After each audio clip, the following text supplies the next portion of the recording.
Kembalinya Raja Serigala. Bab 429, tidak akan pergi. Yujie dan yang lainnya memasang ekspresi beku, tampak sangat jelek. Awalnya saya mengira Chen Fan adalah seorang pemula, tetapi saya tidak pernah menyangka dia ternyata orang yang begitu kejam. Isi penuh. Yujie berteriak marah pada Gu Weiwei, sangat tidak puas dengan keputusannya untuk membuat Chen Fan dan yang lainnya mabuk. Sekarang, Chen Fan bisa minum 1000 cangkir tanpa mabuk atau jatuh. Jika mereka mengaku kalah, itu akan menjadi aib baginya. Gu Weiwei melirik Chen Fan dengan heran, lalu mulai menuangkan anggur. Chen Fan tiba-tiba menggelengkan kepalanya dan berkata, membosankan sekali minum 1 cangkir demi 1 cangkir. Dengan cara ini, minum 2 cangkir sekaligus akan membuatnya lebih efektif. Ledakan. Perkataan Chen Fan sangat mengejutkan, semua orang pun terdiam ketakutan. Ini adalah minuman keras dengan kadar alkohol 52 proof. 1 cangkir sama dengan 1 botol, yang berarti 2 cangkir sama dengan 2 botol. Astaga, apakah orang ini gila? Apakah ada orang yang bunuh diri karena minum? Tangan Yujie dan yang lainnya bergetar hebat. Setelah 2 minuman ini, mereka pasti akan mabuk. Kakak ipar. Yujie membuka mulutnya dan hendak berkata, bawakan aku 1 cangkir demi 1. Namun Chen Fan tiba-tiba menggelengkan kepalanya dan berkata, mungkinkah Tuan Yu tidak cukup menikmati minum? Ini. Yujie terdiam. Kata-kata Chen Fan sangat jelas. Tidak puas, hanyalah pernyataan yang dangkal. Sebenarnya, kata-katanya penuh dengan peringatan. Jangan lupakan kesepakatan di antara kita. Isi penuh. Chen Fan memberi isyarat kepada Xiao Yao dan Gao Yalan untuk mengisi gelasnya. Pada saat yang sama, Gu Weiwei juga mengisi 2 gelas untuk masing-masing dari 5 orang. Anggur putih bergoyang di tengah lampu dan pesta, dan buih anggur yang terciprat tampak seperti tengkorak yang muncul darinya. Itulah anggur yang merenggut nyawa.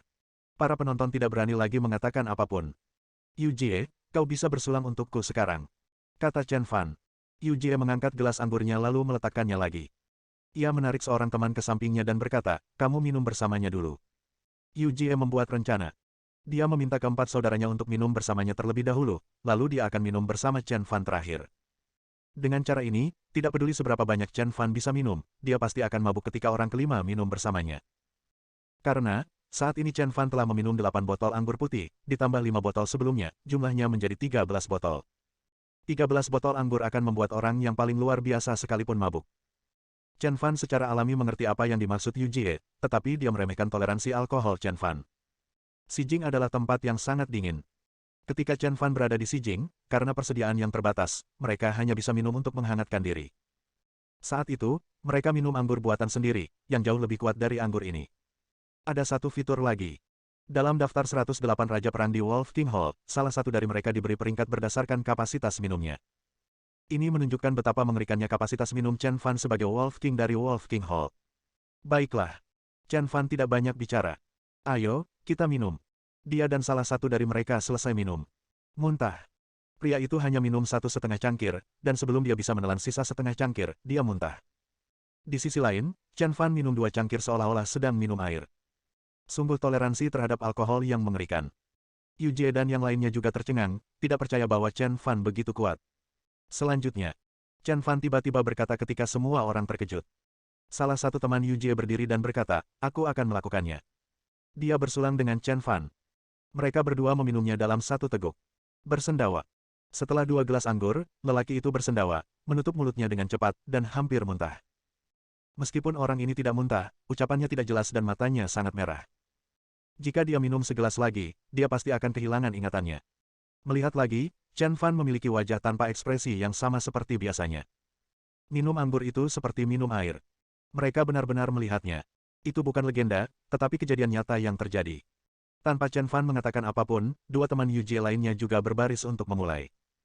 Mereka percaya bahwa Chen Fan, yang telah minum 4 cangkir berturut-turut, tidak dapat minum lagi. Chen Fan tidak berkata apa-apa lagi. Dia mengangkat gelas anggurnya dan mulai minum. Muntah. Mereka berdua baru minum pada sore hari ketika mereka mulai muntah terus-menerus. Bahkan ada satu orang yang jatuh langsung di sofa dan minum terlalu banyak. Melihat Chen Fan lagi, dia baik-baik saja seperti biasa. Pada saat ini, pandangan semua orang menjadi tumpul, dan sebuah pikiran muncul dalam hati mereka, melihat berarti tidak percaya. Tatapan mata Xiao Yao dan Gao Yalan telah lama berubah dari kaget menjadi iri, kagum, dan hormat. Chen Fan menatap Yujie dan berkata, sekarang giliranmu. Wajah Yujie tampak jelek seperti baru saja memakan pare. Dia tersenyum canggung dan berkata, kakak ipar, aku tidak menyangka kamu bisa minum sebanyak itu. Ayo. Chen Fan menggelengkan kepalanya dan berkata, tidak, kapasitas minumku hanya seperti memamerkan keterampilanku di depan seorang ahli, dibandingkan dengan kalian berlima. Saya lihat saudara-saudaramu sudah tidak kuat minum lagi, kenapa kita tidak minum saja sisa 16 botol anggur itu? Yu Jie tercengang saat itu juga. Batas toleransi alkoholnya hanya sekitar 4 atau 5 botol minuman keras. Dia benar-benar tidak bisa menghabiskan 8 botol sekaligus. Tetapi dia juga tidak percaya bahwa Chen Fan masih bisa meminumnya. Baiklah, aku janji. Aku akan membotolkan sisa anggur itu bersamamu. Di atas meja, ada 8 botol minuman keras di depan Chen Fan dan Yu Jie. Chen Fan mengambil satu botol demi satu dan meminumnya tanpa ragu-ragu. Melihat Yu Jie lagi, setelah minum 3 botol, wajahnya sudah agak merah. Setelah minum botol keempat, dia bahkan tidak bisa berdiri. Setelah menghabiskan botol keempat, Yu Jie terjatuh di kursinya, merasa pusing. Namun, Chen Fan tidak bermaksud membiarkan mereka pergi. Bab 430, satu botol dalam 3 detik. Chen Fan menyodorkan 4 botol minuman keras yang tidak bisa dihabiskan Yu Jie kepada keempat temannya dan berkata, kalian berempat, minumlah keempat botol ini untuknya. Masih minum. Keempatnya langsung saling berpandangan dengan heran, dan masing-masing berkata bahwa mereka tidak dapat minum lagi dan akan muntah jika mereka minum lagi. Chen Fan tersenyum dan berkata, jika kamu tidak minum, itu berarti kamu kalah. Jangan lupakan perjanjian kita sebelumnya. Mereka berempat saling berpandangan dan kemudian berkata, siapakah kalian sebenarnya? Saya tidak minum, apakah kamu akan memaksa kami minum? Siapa kau sebenarnya? Beraninya kau menggertak kami. Kenapa kau tidak pergi dan mencari tahu siapa ayah di sini? Ekspresi wajah Chen Fan tiba-tiba berubah, senyum cerianya sekilas menghilang, berubah menjadi ekspresi serius. Terutama mata itu, yang seolah-olah membuat orang jatuh ke dalam jurang. Xiao Yao dan Gao Yalan berada paling dekat dengan Chen Fan. Mereka tiba-tiba merasakan hawa dingin datang ke arah mereka, dan mereka menggigil kedinginan. Minum atau tidak? Chen Fan berkata-kata demi kata. Apakah kau mengancamku? Teriak seorang pria gemuk di antara keempat orang itu. Jangan pedulikan dia, aku ingin melihat apa yang bisa dia lakukan pada kita. Kata pria gemuk itu dengan acuh tak acuh. Dalam 5 tahun sejak lulus, dia dan Yu Jie telah melakukan berbagai hal buruk, terutama perkelahian. Menurutnya, Chen Fan kurus dan tidak memiliki kekuatan yang sama dengannya, jadi dia tidak perlu takut pada Chen Fan. Pria gemuk itu berdiri dan ingin pergi, tetapi Chen Fan menekannya ke kursi, seolah-olah ada beban 1000 pon yang menekan bahunya, membuatnya tidak bisa bergerak. Chen Fan mencibir, lalu memasukkan botol bir yang bagian bawahnya pecah ke dalam mulut lelaki gendut itu, lalu membuka botol anggur putih itu dengan sekali klik, lalu memaksakan segelas anggur itu masuk ke dalam mulutnya. Seperti corong. Alkohol membakar tenggorokannya seperti api, dan lelaki gemuk itu terbatuk keras kesakitan. Botol anggur itu segera habis.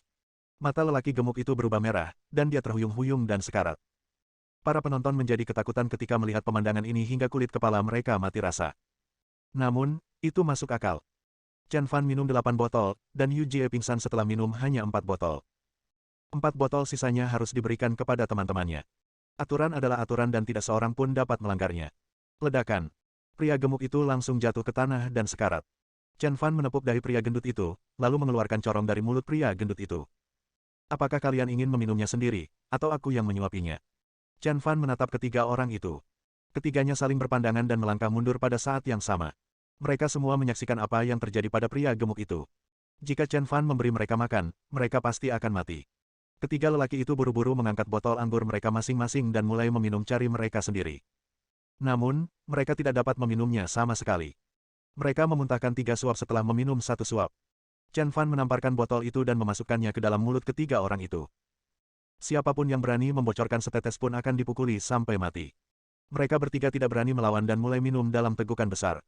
Tak lama kemudian, mereka bertiga minum terlalu banyak dan jatuh ke tanah. Chen Fan mengangguk puas dan berkata, karena kamu sudah selesai minum, akui kekalahan atau mulai ronde berikutnya. Mereka berempat saling berpandangan, takut setengah mati memikirkan minum. Chen Fan mengangkat gelas anggurnya dan menuangkannya ke wajah Yu Jie. Siapa? Yu Jie tiba-tiba terbangun dan berteriak sambil mabuk berat. Chen Fan menjambak rambut Yu Jie dan berkata, Tuan Yu, kamu kalah. Kalah. Yu Jie tertawa muram, bagaimana jika aku kalah? Kau hanya orang desa yang menyebalkan, bisakah kau menggigitku? Wah. Chen Fan membanting kepala Yu Jie ke meja. Wah. Darah merah segar langsung mengalir keluar dari kepala Yu Jie. Gu Weiwei yang berdiri di sampingnya tiba-tiba berteriak, dasar orang desa, tahukah kamu apa yang kamu lakukan? Apakah kamu tahu siapa dia? Tapi dia, wah. Chen Fan menamparkan wajah Gu Weiwei. Jangan kira aku tidak tahu, kaulah dalam semua ini. Gu Weiwei menutupi wajahnya dan menatap Chen Fan dengan tidak percaya. Dia tidak pernah menyangka Chen Fan akan berani memukulnya. Bajingan, jika kau berani memukulku, aku akan membunuhmu. Gu Weiwei menerkamnya dengan ganas, tetapi tanpa diduga dia meleset dan jatuh ke tanah. Dia marah dan siap menyerang lagi, tetapi Yu Jie tiba-tiba berteriak, apa yang dilakukan ibumu di sini? Pergi dan panggil bantuan. Gu Weiwei berdiri dan bergegas keluar. Gao Yalan dan yang lainnya hendak menghentikan Gu Weiwei, tetapi dihentikan oleh Chen Fan. Kakak Chen, Yu Jie cukup terkenal di daerah ini. Kalau dia benar-benar ingin menelepon seseorang, aku khawatir. Chen Fan sama sekali tidak peduli, tetapi menatap Yu Jie dan berkata, kamu kalah. Berdasarkan taruhan sebelumnya, serahkan saja padaku. Yu Jie memegang dahinya dan berkata, dasar bajingan, kau telah memecahkan kepalaku, aku belum selesai denganmu. Jika kau berani menyentuhku, aku akan membuatmu mati dengan menyedihkan. Wah! Tepat saat Jie selesai berbicara, sebuah botol anggur mengenai kepalanya. Darah mengalir seperti kolom. Ah! Yu Jie menjerit dengan keras yang menyayat hati. Ketika ia membuka mulut untuk berteriak, botol bir yang berbentuk corong itu langsung dimasukkan ke dalam mulutnya. Dia baru saja hendak meludahkannya ketika Chen Fan mencekal mulutnya. Hari ini aku akan membiarkanmu minum sepuasnya. Setelah mengatakan itu, Chen Fan langsung meminta pelayan untuk membawakan 6 kotak bir dan 10 botol anggur putih. Buka botol bir dan tuangkan langsung ke corong kaleng. Gurel, gurel. 1 botol dalam 3 detik, sangat cepat. Bab 431 sudah kubilang kau tak bisa. Yu Jie mencengkeram meja dengan kedua tangannya, meronta dan batuk terus-menerus, wajahnya penuh kesakitan. Ketika para penonton melihat kejadian ini, mereka semua ketakutan, tetapi tidak ada yang berani menghentikannya. Bagaimanapun, ini adalah kesepakatan yang dibuat oleh Yu Jie dan yang lainnya, dan Yu Jie memang kalah. Chen Fan mengangkat birnya dan memberi Yu Jie 10 botol. Wajah Yu Jie memerah, dia menarik pakaian Chen Fan dan berkata, kakak, aku salah.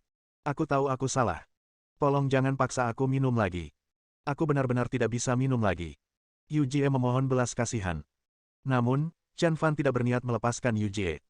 Jika sekarang akulah yang dicekok paksa makan, dan aku memanggilmu saudara, apakah kau akan memaafkanku?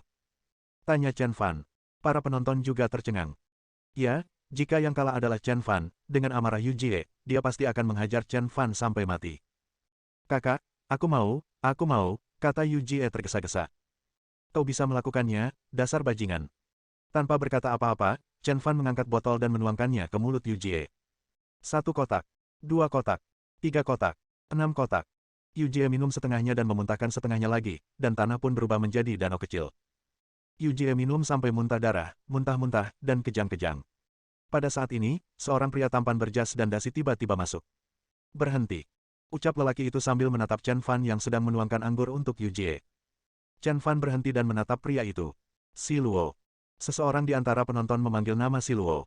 Dia adalah tokoh utama dalam pesta ulang tahun hari ini, Master Si Luo. Gu Weiwei mengikutinya. Gu Weiwei menunjuk ke arah Chen Fan, lalu ke Yu Jie, dan kemudian ke wajahnya sendiri, sambil terus berceloteh di samping Si Luo. Si Luo mengangguk, memberi isyarat kepada Gu Weiwei untuk tetap tenang, dan dia akan membantu Yu Jie dan dia melampiaskan amarah mereka. Ternyata saat Gu Weiwei keluar untuk meminta bantuan, dia bertemu Si Luo. Dia tidak menjelaskan keseluruhan cerita kepada Si Luo. Si Luo dan Yu Jie adalah saudara seumur hidup. Ketika Yu Jie diganggu, bagaimana mungkin Si Luo, sebagai kakak laki-laki, hanya berdiam diri dan menonton. Dia datang di depan Chen Fan dan berkata dengan merendahkan, lepaskan Yu Jie segera. Chen Fan melirik Si Luo, lalu bertanya dengan acuh tak acuh, siapa kamu? Namaku Si Luo, dan aku tokoh utama dalam pesta ulang tahun malam ini. Yu Jie adalah saudaraku. Aku ingin kau melepaskannya sekarang juga dan berlutut di hadapan Yu Jie serta bersujud padanya dan mengakui kesalahanmu. Si Luo bersikap superior dan tidak menanggapi Chen Fan dengan serius sama sekali. Pada saat ini, Gao Yalan buru-buru datang dan berkata, Si Luo, ini salah paham. Sebenarnya, mereka berdua menjelaskan seluruh cerita kepada Si Luo. Si Luo tidak berniat memaafkan Chen Fan. Dia berkata dengan dingin, apapun yang terjadi. Yu Jie dan yang lainnya sudah mabuk, jadi mereka tidak seharusnya menyiksanya seperti ini. Lagi pula, Yu Jie adalah temanku, dan aku tidak akan pernah membiarkan siapapun menyakitinya. Kata Si Luo dengan nada merendahkan. Si Luo, masalah ini bukan tanggung jawab utama kakak iparku. Pada saat ini, Xiao Yao berdiri dan berkata. Ketika Si Luo melihat Xiao Yao, dia tertegun sejenak, lalu dia berkata dengan ramah, Wu Yao, selamat datang kembali. Terima kasih. Xiao Yao mengangguk. Si Luo tidak lagi marah pada saat ini, dan dia berkata, karena orang ini adalah saudara ipar Wu Yao, aku akan memberikan Wu Yao sedikit muka dan tidak akan mempermasalahkan hal ini lagi. Tapi prasyaratnya adalah dia harus melepaskan Yu Jie. Xiao Yao akhirnya menghela napas lega. Latar belakang keluarga orang di depannya jauh lebih kuat daripada Yu Jie. Dia adalah orang kaya sejati. Sekarang karena Siluo tidak lagi mempermasalahkannya, Xiao Yao merasa jauh lebih tenang. Kakak ipar, biarkan Yu Jie pergi. Xiao Yao mengedipkan mata pada Chen Fan, menunjukkan bahwa Siluo memiliki latar belakang dan identitas yang kuat, jadi dia tidak boleh menyinggung perasaannya. Chen Fan tersenyum tipis, membuka sebotol anggur putih, dan berkata, sudah kubilang, aku tidak akan melepaskannya sebelum dia menghabiskan anggurnya. Bajingan, apakah kau akan melanggar kata-kata Tuan Siluo? Gu Weiwei menunjuk ke arah Chen Fan dan berteriak. Apakah kamu tahu siapa guru Siluo? Latar belakang keluarganya cukup membuatmu takut setengah mati. Chen Fan menutup mata dan menuangkan sebotol anggur putih ke mulut Yu Jie. Kamu, Siluo sangat marah. Xiao Yao sangat takut sampai seluruh tubuhnya berkeringat. Kakak iparnya memiliki temperamen yang buruk. Gao Yalan juga sangat tidak berdaya. Orang ini benar-benar anak sapi yang baru lahir yang tidak takut pada harimau. Chen Fan membuka botol anggur putih kedua. Bajingan, sudah kubilang berhenti. Geram Siluo. Chen Fan melirik Siluo dan berkata dengan nada meremehkan, mengapa kamu harus menunjuk jari ke arahku saat aku sedang melakukan sesuatu? Jika kamu tidak senang, datang saja. Kalau yang berani cuma teriak-teriak tapi nggak berani bertindak, mendingan minggir aja. Siluo sangat marah. Dia adalah putra tertua dari keluarga Liao, tetapi dia dipandang rendah seperti ini. Bajingan, karena kau ingin mati, aku akan memuaskanmu. Siluo mengangkat tinjunya dan memukulnya. Chen Fan menoleh dan menghindar. Pada saat yang sama, dia menuangkan minuman keras ke mulut Yu Jie. Minuman keras yang panas hampir membuat Yu Jie mati lemas. Siluo menjadi marah setelah pukulannya meleset dan mengangkat tinjunya untuk memukul lagi. Chen Fan menghindar lagi dengan santai. Lalu, dia menenggak botol anggur putih yang ketiga. Anda. Siluo sangat marah, dan dia meninju Chen Fan dengan kedua tangannya. Chen Fan tersenyum tipis, lalu melancarkan pukulan, langsung menjatuhkan Siluo. Sudah kubilang kau tak bisa. Setelah mengatakan itu, sebotol anggur putih lainnya dituangkan ke mulut Yu Jie. Bab 432 bully mereka, kaulah berikutnya. Siluo mencoba beberapa kali berturut-turut tetapi tetap tidak bisa menundukkan Chen Fan, yang membuatnya sangat marah dan malu. Dia mengabaikan Chen Fan begitu saja dan tidak peduli bagaimana Yu Jie berjuang. Sebaliknya, dia menatap Chen Fan dan mengingat setiap pori-pori Chen Fan.